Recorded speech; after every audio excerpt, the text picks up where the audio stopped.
వాళ్ళు చిత్రని అపురూపని చాలా అవమానించారు. మా కోపం సహజం, సమంజసం.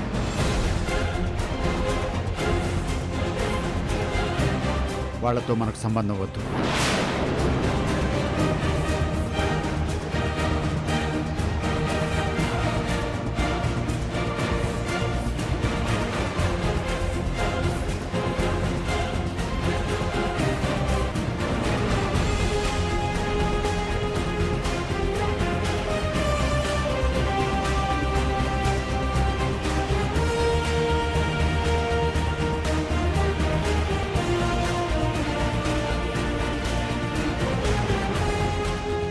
కాల్ గర్ల్ కి పుట్టింది కాబట్టే కాల్ గర్ల్ లాగే ట్రీట్ చేశాను. తప్ప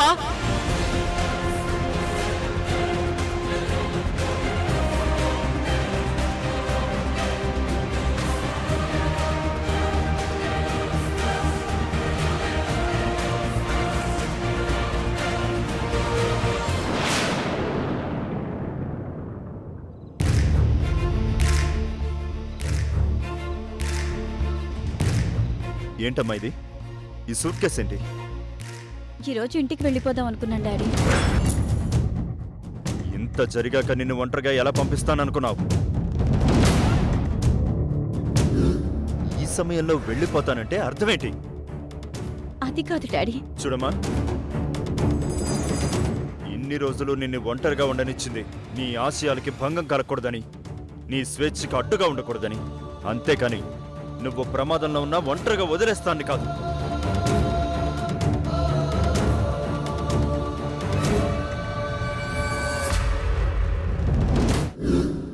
మీ మమ్మీ లేదు, నాకు నువ్వే సర్వస్వం.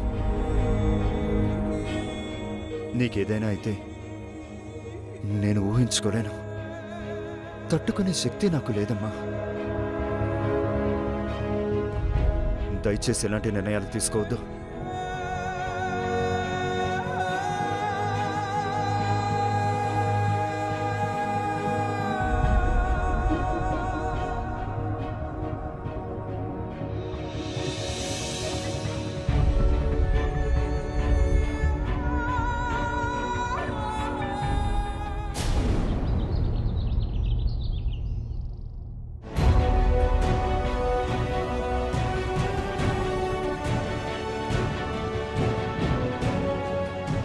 వెంటనే భానుతో చిత్ర ఆంటీకి సరిగా సారీ చూపించు, లేదంటే చాలా సమస్య ఎదుర్కోవాల్సి ఉంటుంది. I'm a king. రాజాలా పెరిగాను, మహారాజులానే ఉంటాను. అంతేకాని అలాంటి వాళ్ళ ముందు తల వచ్చను.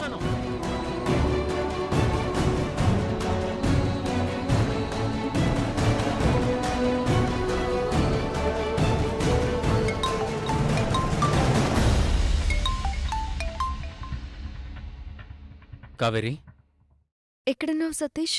ఇంట్లో ఉన్నాను. ఏరా? ఒకసారి కలుస్తావా? కావేరి, నేను ఈరోజు కాలేజ్కి వెళ్ళను, వెళ్ళాలనిపించట్లేదు. తప్పకుండా కావేరి, వచ్చి ఇద్దరం ఎటైనా వెళ్దాం. నేను బయలుదేరుతున్నాను. బాయ్. బాయ్ కావేరి.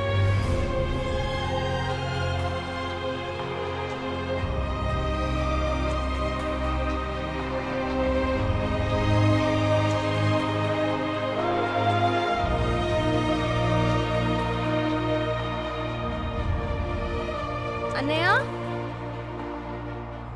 అన్నయ్య. ఆంటీ, అన్నయ్య కనిపించట్లేదు. ఎక్కడికి వెళ్ళాడు? ప్రశాంతిని డ్రాప్ చేయడానికి వెళ్ళాడమ్మా.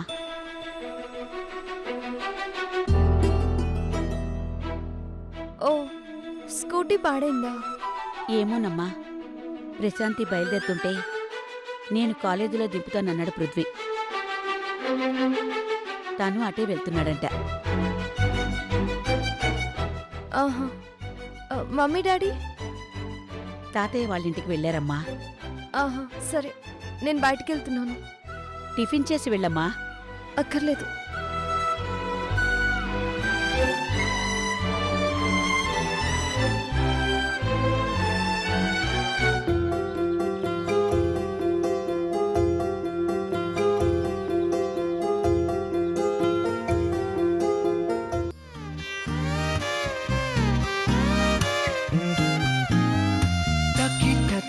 झम तकिट तक झम पलिके నేనా గుండెలో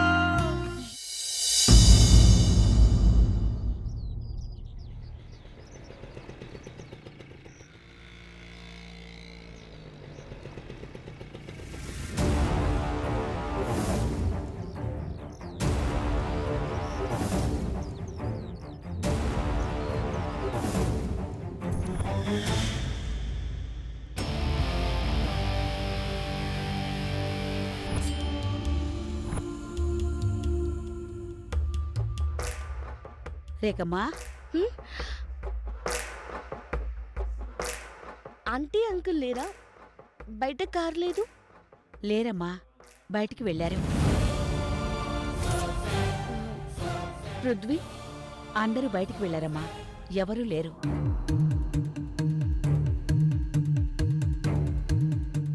కాఫీ తాగుతావమ్మా? వద్దు, నేను వెయిట్ చేస్తాను. అలాగే.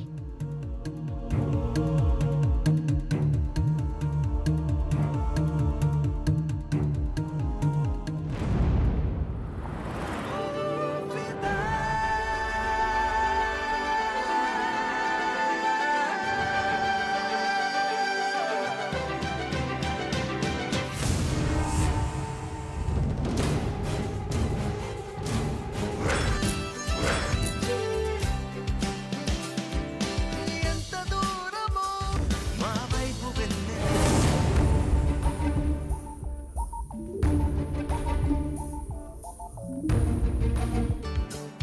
నా కలల తోటలో మారని ఋతువులున్నవే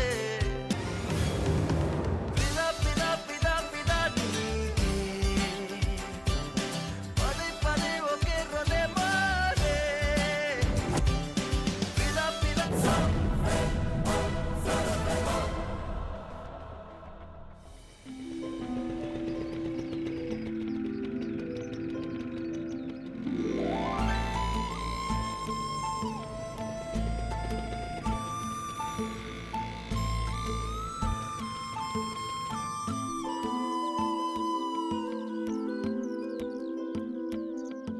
వీళ్ళింకా రాలేదా?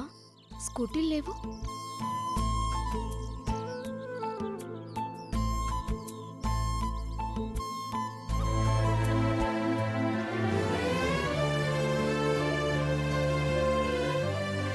హాయ్ అప్రూప. హాయ్. కావేరి కనిపించిందా? మీ గ్యాంగ్ ఎవరు కనిపించలేదు. అవునా? అవును అప్రూప. బాయ్. బాయ్. ఎక్కడికైనా వెళ్ళారా?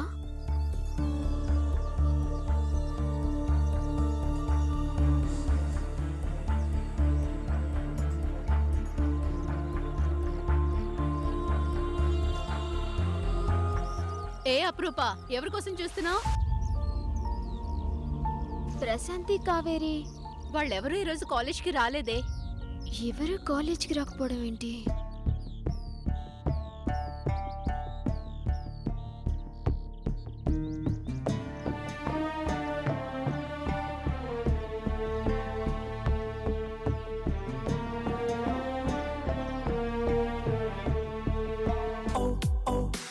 మధుమంత్రం చెవి చూస్తున్నా ఓ ఓ ఓ మరయంత్రం అయిపోతున్నా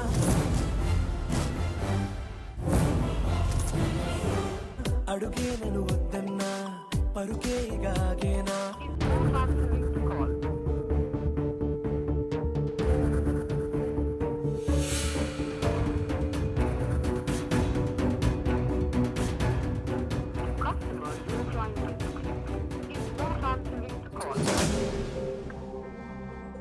ఏంటి, ఎవరు ఫోన్ లిఫ్ట్ చేయడం లేదు?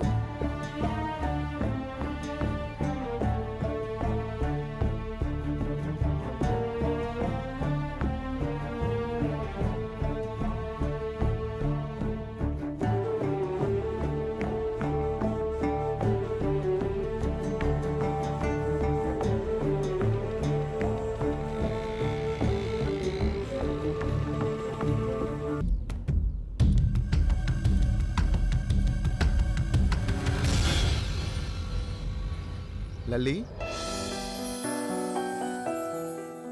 అక్కడే నిలబడ్డావే, రా.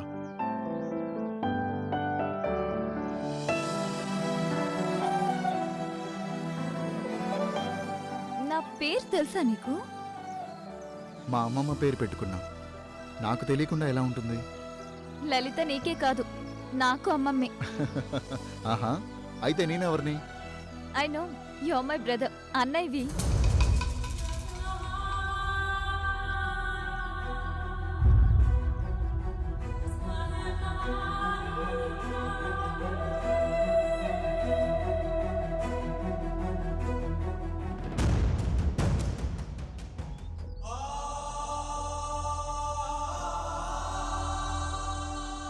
ఏమైంది అన్నయ్య? ఏం లేదురా, ఇంకొకసారి అన్నయ్య అని పిలవా. అన్నయ్య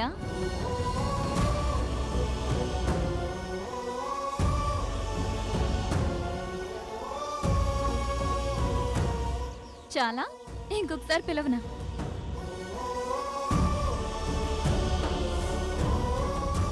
ఏంటి నీలో నువ్వే నవ్వుకుంటున్నావు?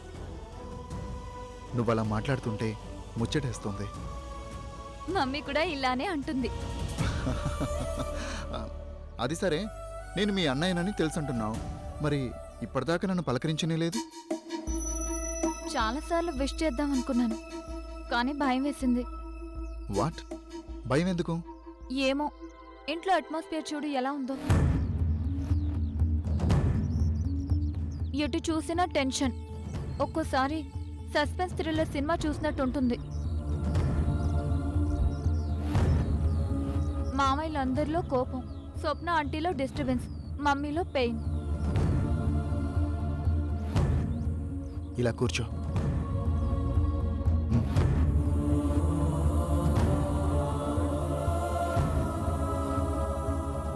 చూడల్లి, ఇక్కడ అలాంటి భయాలేం అక్కర్లేదు. అందరూ చాలా మంచివాళ్ళు. అవును, కానీ ఎందుకో అందరి మధ్య ఏదో దూరం కనిపిస్తోంది. అది దూరం కాదు లల్లి, హద్దుల్లో ఉండడం. ఎవరి హద్దుల్లో వాళ్ళున్నా ఆప్యాయంగా ఉండాలి. బాగా గమనించి చూడు, వాళ్ళ మధ్య దూరం కనిపిస్తుంది, కానీ వాళ్ళు ముగ్గురు ఒకటి. వాళ్ళల్లో వాళ్ళు ఎవరిని ఏమనుకున్నా వాళ్ళ మధ్యలోకి మాత్రం పరాయి వాళ్ళు ఎవ్వరొచ్చి ఎవరిని ఏమన్నా ఎవ్వరూ ఊరుకోరు. అసలు మూడో వ్యక్తిని వాళ్ళ మధ్యలోకి రానివ్వరు. అది అది వాళ్ళ గొప్పతనం. అవునవును, నేను గమనించానన్నయ్య. వాళ్ళని చూస్తే ఎవరికైనా బంధాల విలువ తెలుస్తుంది, అనురాగాల అర్థం తెలుస్తుంది. ఇప్పటిదాకా చాలా భయం ఉండేది, కానీ ఇప్పుడు ఆ భయం అంతా పోయింది. ఇంతలోనే ఎలా? ఇప్పుడు అన్నయ్యవి నువ్వున్నావు కదా.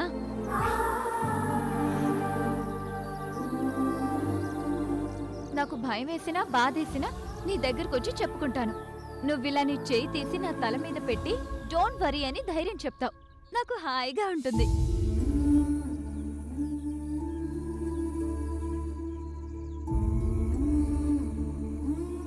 ధైర్యం చెప్తావా అన్నయ్య?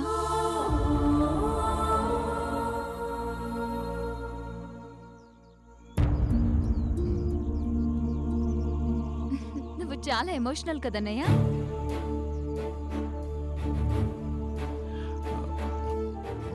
ఇంతకీ నీ గురించి చెప్పనే లేదు. చెప్పాను కదా, హరిత కూతుర్ని, నీకు చెల్లెల్ని. అది కాదు, ఏం చేస్తున్నావు, నీ స్టడీస్, నీ ఫ్యూచర్ ప్లాన్స్. ఏముంది, మాస్టర్స్ ఇన్ ఆర్కియాలజీ చేస్తున్నాను. ఫ్యూచర్లో పెద్ద ఆర్కియాలజిస్ట్ కావాలని నా అంబిషన్. గుడ్. లల్లి కాబోయే ఆర్కియాలజిస్ట్ అన్నమాట. ముందు చదువు పూర్తి కావాలి కదన్నయ్య. నాతో యుఎస్ వచ్చేయి, అక్కడ స్టడీస్ ఫినిష్ చేయొచ్చు, బ్రైట్ ఫ్యూచర్ ఉంటుంది. వస్తాను, కానీ ఇప్పుడు కాదు. మరి ఇంకెప్పుడు? కొన్నాళ్ళు ఇక్కడే ఇండియాలో ఉండాలనిపిస్తుందన్నయ్య. ఇండియాలోనా? అవును, ఇన్ని రోజులు ఇండియా ఇంత బాగుంటుందని ఊహించలేదు. ఇక్కడున్న మన వాళ్ళంతా ఇంత ప్రేమగా ఉంటారని తెలీదు. చాలా మిస్ అయ్యానన్నయ్య. ఇక వదులుకోబుద్ధి కావట్లేదు. అవును, నువ్వెందుకు ఇండియా వదిలి యుఎస్ వెళ్ళిపోయావు?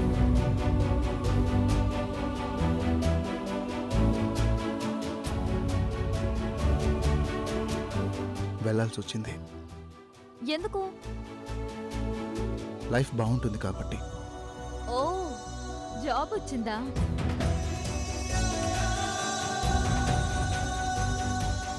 నా మీద విరక్తి వచ్చింది.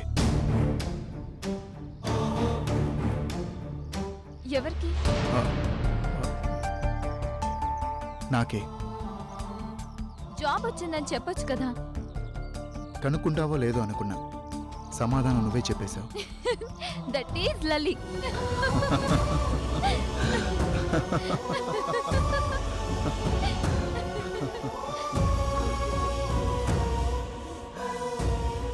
లల్లి, మనిద్దరి సమస్యలు వేరైనా ఇండియా వదిలి వెళ్ళిపోవడమే పరిష్కారమైంది. కారణాలు వేరైనా మనిద్దరం అయిన వాళ్ళ ప్రేమకి దూరమయ్యాం. సో సాడ్ కదా. హ్మ్. పోనీ ఇక ముందు ఇక్కడే ఉండిపోవచ్చు కదా. ఉండకూడదు. ఏ? ఫైండ్ ఎ జాబ్, ఫ్యామిలీని ఇక్కడికే పిలిపించేసుకో. అదంత తేలిక కాదు.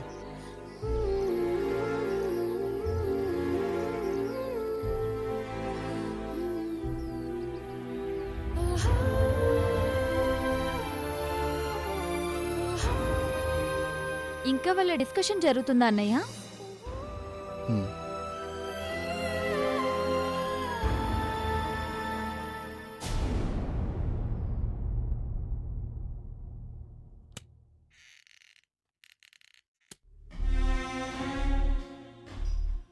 అదేంటమ్మా వచ్చేసావు? కాలేజ్ లేదా? ఉంది మమ్మీ, కానీ నాకే ఉండబుద్ధి కాలేదు. ఏ? రేఖ, కావేరి, ప్రశాంతి ఏ ఒక్కరు కూడా కాలేజ్కి రాలేదు మమ్మీ. ఏదోలా ఉంది, అందుకే వచ్చేసాను. సర్లే, ఏమైనా తింటావా? ఏమొద్దు మమ్మీ. ఏమైందిరా, ఏంటలా ఉన్నావు? మనసేం బాలేదు మమ్మీ. ఎక్కడికైనా వెళ్దామా? ఎక్కడికి వెళ్దాం? ఎక్కడికైనా. పిక్నిక్, సాయంత్రం దాకా, రాత్రి తిరిగి ఇంటికొద్దాం. మైండ్ అంతా డిస్టర్బ్డ్గా ఉంది. ప్లీజ్ మమ్మీ, వెళ్దాం. సరే వెళ్దాం, కానీ డాడీకి ఒక మాట చెప్పి వెళ్దాం. ఉమ్.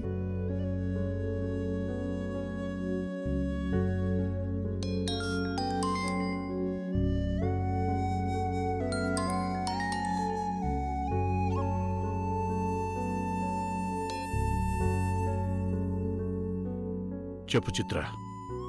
ఏమండి, అమ్ము నేను బయటికి వెళ్తున్నామండి. బయటికా? ఎక్కడికి? ఏమీ అనుకోలేదండి. అలా సాయంత్రం దాకా ఎక్కడికైనా వెళ్దామంటుంది. అది కాదు చిత్ర. తనకి బోర్ కొడుతుందట. మనసు కూడా బాలేదంటోంది. కావేరి వాళ్ళెవరూ కాలేజీకి రాలేదట. తనకక్కడ ఉండబుద్ధి కాక తిరిగొచ్చేసింది. చాలా రోజులైంది అప్పుని బయటికి తీసుకువెళ్ళి. వెళ్తామండి. వెళ్తాం కాదు, వెళ్దాం. మీరు ఒంటరిగా వెళ్ళదు, నేను మీతో వస్తాను. నిజంగా? అవును. ధ్రువ నా మీద కక్ష పెంచుకున్నాడు. ఈ టైంలో మీరు ఒంటరిగా వెళ్ళడం మంచిది కాదు. కాస్త వెయిట్ చేయండి, నేను వచ్చేస్తాను. వెళ్దాం. అలాగేనండి, త్వరగా వచ్చేయండి. డాడీ, 10 minutesలో మీరు ఇక్కడ ఉండాలి. అలాగేనా, వచ్చేస్తున్నాను. మీరు రెడీగా ఉండండి. Thank you daddy.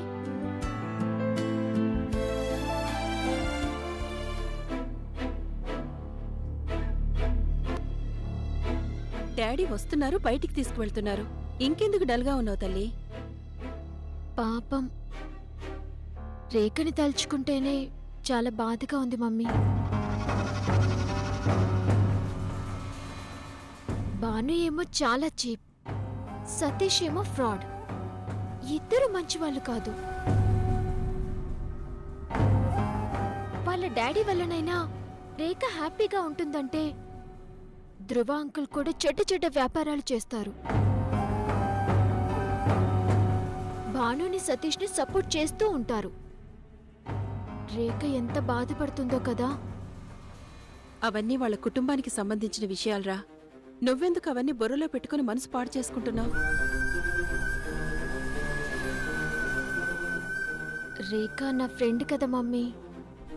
కదా, మరి నువ్విలా మూడీ అయిపోతే తనకే హెల్ప్ చేస్తావు? నువ్వు సంతోషంగా ఉంటేనే కదా తనని చీరప్ చేస్తావు.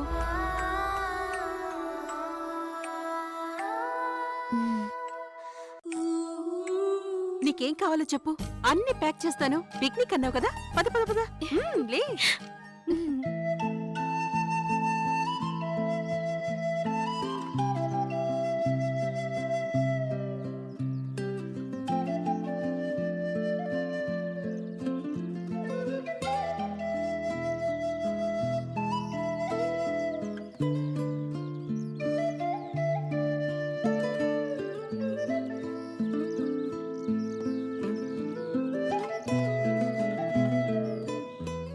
సతీష్,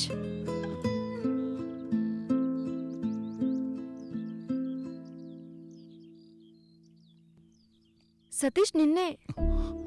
ఏం ఆలోచిస్తున్నావు? అంతా అన్నీ ఆలోచిస్తున్నాను. డిస్టర్బింగ్ గా ఉంది కదూ. జరిగిన గొడవల వల్ల మధ్యలో రేఖ నలిగిపోతుంది. భాను ప్రవర్తన వల్లే కదా ఈ పరిస్థితి. డాడీ బాగా గారాబం చేశాడు. అది అలుసుగా తీసుకుని వాడి ఇష్టం వచ్చినట్టుగా ప్రవర్తిస్తున్నాడు.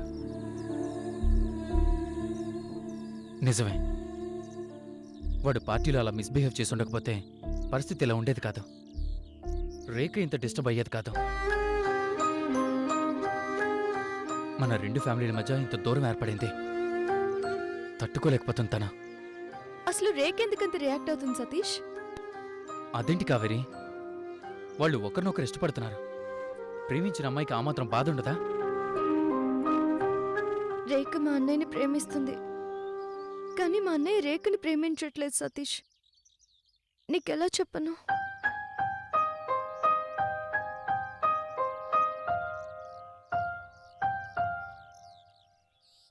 ఏంటి ఆలోచిస్తున్నావు?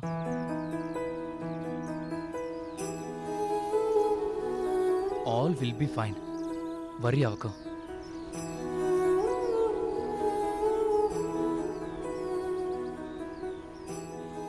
సతీష్కి విషయం చెప్పొద్దు, ముందు అన్నయ్యకి చెప్పాలి. కావేరి, నువ్వన్నట్టు ఈ గొడవ కాస్తైనా సర్దుమనగాలంటే భాను చిత్ర ఆంటీకి అపరూపకి సారీ చెప్పాలి. లేదంటే చాలా ప్రాబ్లం అవుతుంది. వాడు అలా మాట్లాడడం తప్పు. తప్పు చేసి చిత్ర ఆంటీకి అపాలజీ చెప్పకపోవడం ఇంకా పెద్ద తప్పు. కానీ తప్పు భానుది కాదు, మా డాడీ అసలు కారణం. సతీష్, నీకు చెప్పకపోతే మనసు బరువుగా ఉంటుంది, చెప్తే అవమానంగా ఉంటుంది. అయినా నీకు తెలియాలి. డాడీ చేసే వ్యాపారాలు, డబ్బు కోసం తను ఎన్నుకున్న మార్గాలు సరైనవి కావు కావేరి. ఏ పబ్బు విషయంలో అయితే సంయుక్త ఆంటీ మీద దాడి జరిగిందో, ఏ పబ్బు ఓనర్ కోసం అయితే శ్రీనివాస తాతయ్య వాళ్ళు వెతుకుతున్నారో, ఆ పబ్బు ఓనర్ మా డాడీనేనట.